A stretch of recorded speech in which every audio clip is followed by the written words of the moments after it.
অপরূপ TV online. মনিরামপুরে বিএনপির ৩১ দফা বাস্তবায়নের লক্ষ্যে লিফলেট বিতরণ ও পথ সভা অনুষ্ঠিত। Masud Raihan, staff reporter.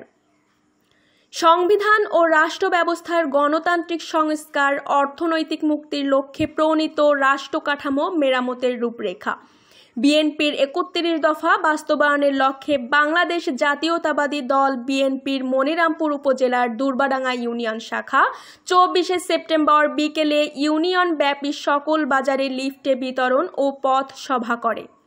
এই লিফলেট বিতরণ ও পথ সভায় ইউনিয়নের বিভিন্ন ওয়ার্ড থেকে শত শত নেতাকর্মী অংশগ্রহণ করেন। দুর্বাডাঙ্গা ইউনিয়নের কোনাখোলা বাজার, হরিণা বাজার, শ্যামনগর মোড়, নওশের মোড়, ঝিকরডাঙ্গা, বাজিতপুর বাজার ও দুর্বাডাঙ্গা বাজারে লিফলেট বিতরণ করেন। লিফলেট বিতরণ শেষে দুর্বাডাঙ্গা বাজারে পথ সভায় ইউনিয়ন বিএনপির নেতাকর্মীরা সংক্ষিপ্ত বক্তব্য দেন। ইউনিয়ন বিএনপির নেতা সাবেক যুগ্ম আহ্বায়ক মোহাম্মদ হারুনর রশিদের সভাপতিত্বে পথসভায় বক্তব্য দেন সাবেক ছাত্রনেতা মোহাম্মদ ফারুক হোসেন। ইউনিয়ন ছাত্র দলের সভাপতি মোহাম্মদ রফিক হোসেন সহ বিভিন্ন নেতৃবৃন্দ। এ সময় বক্তারা বলেন, আগামী জাতীয় সংসদ নির্বাচনে মনিরামপুর উপজেলা বিএনপির সভাপতি আলহাজ শহীদ মোহাম্মদ ইকবাল হোসেন আমাদের প্রিয় নেতা। আমরা আশা করি শহীদ মোহাম্মদ ইকবাল হোসেনই দলীয় মনোনয়ন পেয়ে আমাদের মাঝে ধানের শীষ মার্কা নিয়ে আসবেন। আমরা জিয়ার সৈনিক হিসেবে সকলে কাঁধে কাঁধ মিলিয়ে দলীয় প্রার্থীর জন্য কাজ করব। আমরা আশা করি সেই দলীয় প্রার্থী হবেন আমাদের প্রিয় নেতা শহীদ মোহাম্মদ ইকবাল হোসেন। অপর এক বক্তব্যে ছাত্র দলের সভাপতি মোহাম্মদ কবির হোসেন বলেন, আমাদের মাঝে একটি দল অপপ্রচার চালিয়ে যাচ্ছে, সেদিকে আমাদের সবাইকে সজাগ থাকতে হবে।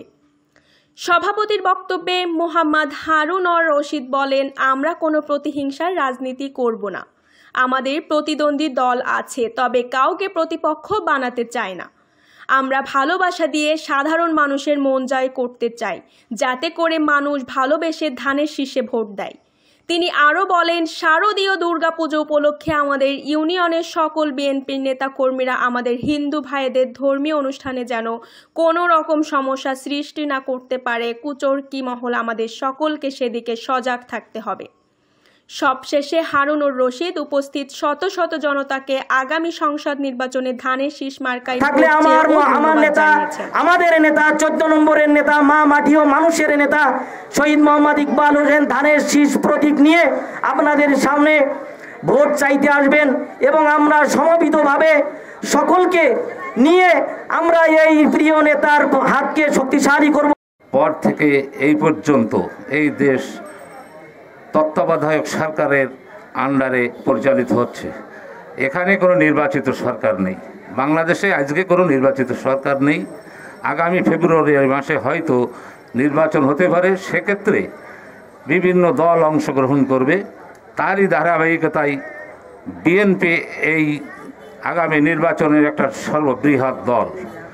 এই সর্ববৃহৎ দলের কাণ্ডারি আমাদের।